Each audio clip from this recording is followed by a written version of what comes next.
सभी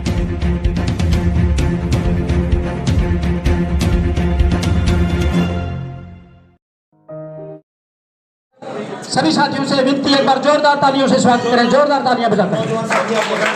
ये सभी जो नौजवान साथी हैं आगे करीब पे आ जाएं।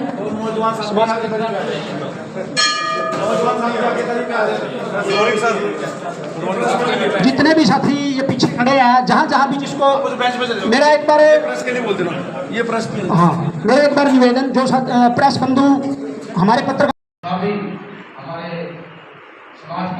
वाल्मीकि आश्रम रेलवे स्टेशन छोटे स्टेशन वाल्मीकि आश्रम और आज विशेष मीटिंग रखी जा रही है, जिसमें भाई कृष्ण वेदी जी इस मीटिंग में मौजूद रहे कॉन्फ्रेंस मीटिंग में। तो मैं आपका भाई धर्म प्रकाश सोहनलाल कांगड़ा वीडियो को साथ के साथ शेयर करते रहे। से शुरुआत करते हैं।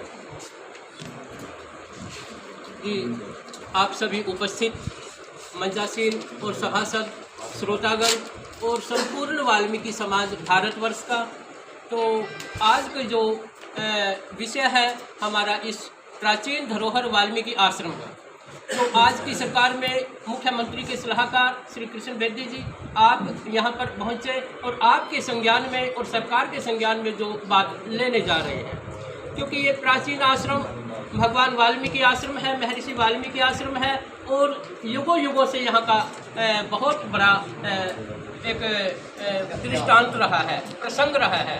तो इसके मद्देनज़र यहाँ पर हमारे पूजनीय महंत ब्रह्मलीन महंत शरण दास जी, जो कि बहुत प्राचीन समय में हुए, उनके शिष्य महंत आत्मा दास जी और आत्मा दास जी के शिष्य महंत कुंदन दास जी। महंत कुंदन दास जी यहाँ पर 98 वर्ष की उम्र लेकर के गए हैं और ये उनके हाथों से स्थापित आश्रम है। तो इस आश्रम पर इसकी जो संपत्ति है, आए दिन बीच में कोई भी गैर अनजान लोग बीच में आकर के कि मैं महाराज का ये हूँ वो हूँ, इस प्रकार से आश्रम का माहौल खराब कर देते हैं और झूठ फरेब बोल करके या लालच प्रपंच में आकर के कई बातों में व्यवधान डाल देते हैं। जो कि हमारी संचालन समिति चली है समाज की और संतों की, महंत रतन दास जी जो मौजूद समय के अध्यक्ष और संचालन समिति के यहाँ पर अध्यक्ष बैठे हैं, पूरी कार्यकारिणी बैठी है। तो मैं मद्देनजर इसके देखते हुए आपको संज्ञान में कहूँ कि यहाँ की जो स्थिति जो बनी हुई है, तो एक भ्रांति सी फैल गई है। तो आप उस भ्रांति को और कहीं भी कोई विघ्न की बात आती है या किसी गलत गतिविधि की बात आ रही है, तो आप उसको दुरुस्त करें। और श्री कृष्ण वेदी जी, ये सरकार का मामला है, शासन प्रशासन का मामला है, तो आप इसको देखें। मैं सभी पत्रकार बंधुओं का और सभी महापुरुषों का यहाँ महान वाल्मीकि आश्रम थानेसर में स्वागत और अभिनंदन करता हूँ। पिछले दिनों एक ऐसा विषय हमारे भी संज्ञान में आया और आप पत्रकार बंधुओं के भी आया और प्रशासन के संज्ञान में भी आया कि कोई ऐसी महिला जो एक वसीयतनामा, जो हमारी अंतिम संत जो रतन दास जी से पहले रामदासी जी थी, इतनी मैं उनकी शिष्य हूँ और मेरे को उन्होंने ऐसी को वसीयत बना के दी है। जबकि ये सैकड़ों वर्षों से ये आश्रम और ये हमारी आस्था का भगवान वाल्मीकि के मानने वाले अनुयायियों का, चाहे वो देश में है चाहे विदेश में है, हमारा ये एक किस्म का अकाल तख्त, हमारी पता नहीं कितनी पीढ़ियाँ यहाँ पर अपनी मान्यता में लगी हुई हैं, यहाँ पर आस्था से जुड़ी हुई हैं। मेरी भी आज 55 साल की उम्र होगी, हमारे पिताजी भी चले गए, उससे पहले हमारे दादाजी भी चले गए, सभी आश्रम से जुड़े हुए थे। परंतु पिछले दिनों कुछ ऐसी एक महिला ने ऐसा अराजकता का माहौल पैदा किया जिससे पूरा वाल्मीकि समाज ही नहीं, भगवान वाल्मीकि को मानने वाले प्रत्येक व्यक्ति अचंभित है, परेशान है। आज ये सैकड़ों की तादाद में केवल एक मैसेज पर समाज के प्रबुद्ध जन, चाहे इसमें अधिकारी हैं, चाहे हमारे सामाजिक लोग हैं, चाहे राजनीतिक लोग हैं, चाहे छात्र हैं, चाहे किसान हैं, चाहे कोई दुकानदार, आज सभी वर्ग के लोग यहाँ पर आए हैं। मैं आपके माध्यम से एक बात क्लियर करना चाहता हूँ कि हमारे जो संत बाबा लक्ष्मण गिरी जी महाराज, जिन्होंने जिंदा यहाँ पे समाधि ली थी, वहाँ से ये आश्रम की हमारी सिद्ध स्थान माना जाता है। उनके शिष्य रहे बाबा शरणदास जी और शरणदास जी के शिष्य रहे बाबा आत्मादास जी। बाबा आत्मादास जी के शिष्य थे कुंदन दास जी, जो 93 साल की आयु पूरी करके 2003 में जिन्होंने अपना नश्वर शरीर त्यागने का काम किया। और उनके बाद कुंदन दास जी के बाद चमन दास जी थे, जो आज कपाल मोचन आश्रम को संभाल रहे हैं। और उनके बाद रामदासी जी, जो लगभग 75 साल की आयु पार करके उन्होंने भी अपना नश्वर शरीर छोड़ने का काम किया।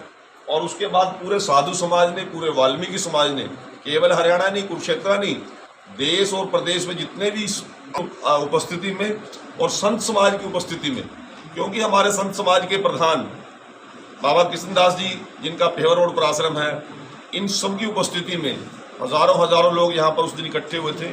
बाबा रतनदास जी महाराज को एक गद्दी सौंपी थी। परंतु ये टोटल रकबा हमारा है इस मंदिर को, जो मंदिर की जमीन को छोड़ के जिस जगह पर हम बैठे हैं, इसके अलावा 15 कनाल 12 मरले, जिसमें छात्रावास है, जिसमें वाल्मीकि धर्मशाला है और अन्य संस्थान है, जिसके अंदर लगभग 52-53 हमारी दुकानें हैं। और वर्षों से सभी धर्मशालाओं में कहीं ना कहीं डिस्प्यूट रहा, परंतु एक ही है आश्रम ऐसा रहा जिसमें कभी कोई डिस्प्यूट रहा नहीं है। हमारे बीच में रामपाल जी बैठे हैं और सीनियर मोस्ट पत्रकार हैं, ये तो इस आश्रम से व्यक्तिगत तौर से जुड़े हुए हैं। तो ऐसा कभी आज तक कोई मामला आया नहीं, परंतु एक महिला ने कुछ प्रशासनिक अधिकारियों के साथ मिलकर इस पे हंगामा करके यहाँ का माहौल खराब करने की बात की है। मैं आपके माध्यम से एक बात कहना चाहता हूँ, हमारी सभी की आस्था का ये आश्रम प्रतीक है, हम सबका प्रेरणा का ये स्रोत है, हमारे सभी की सोच और विचारधारा का ये स्थान है।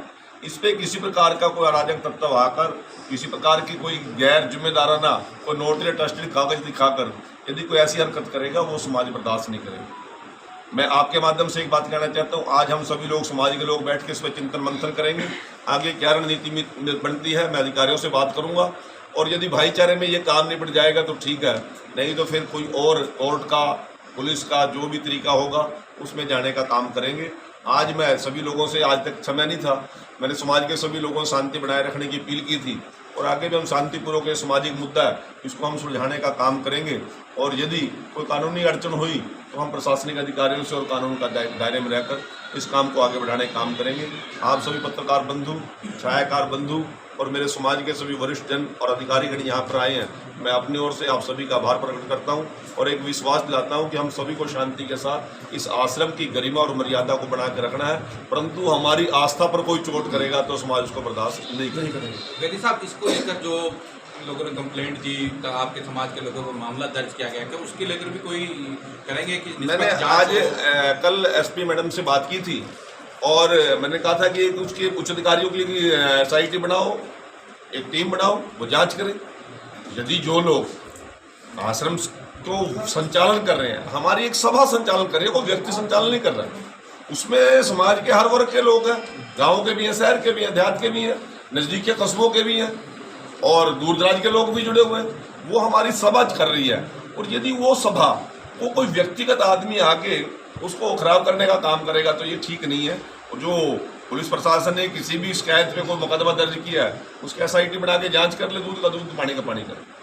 सर, इन्होंने 2-3 बार FIR कराई है, इस समाज आश्रम के सेवक हैं सभी है, और इन सब का मानना है कि जब हम FIR करते हैं तो हमारी कोई सुनवाई नहीं होती। बशर्ते उन्होंने एक बार FIR की तो यहाँ पुलिस प्रशासन भी आई और उन्होंने, मेरे संज्ञान में ये विषय आया, यहाँ के जो अधिकारी हैं, थाने के SHO हैं, मेरी भी व्यक्तिगत 1-2 बार इनसे टेलीफोनिक बात हुई, उनका रवैया समाज के प्रति मुझे नहीं लगा कि ठीक है, तो मैं उच्च अधिकारियों से बात करूँगा उस विषय में भी। परंतु सर, पहले हम अपने दस्तावेज और पंचायती तौर पर इस बात को निपटाने का बात करेंगे और पुलिस प्रशासन की जब जरूरत पड़ेगी फिर बात करेंगे। कब तक का मान के चले? अभी हम बैठ रहे हैं, अभी निर्णय करके बताएंगे आपको, मैं बाद में फोन करूँगा। सर एक क्वेश्चन प्लीज सर, जब थाने में ये गए थे, समाज के लोग गए थे, तो थाने के अंदर मीडिया वालों से भी दुर्व्यवहार किया गया था सर, और उस भाषा का प्रयोग किया गया था सर। मैं यहाँ सभी लोग बैठे, मैं बोलना नहीं चाहता। देखिए, मैं अभी सारी विषय को जानकारी लेके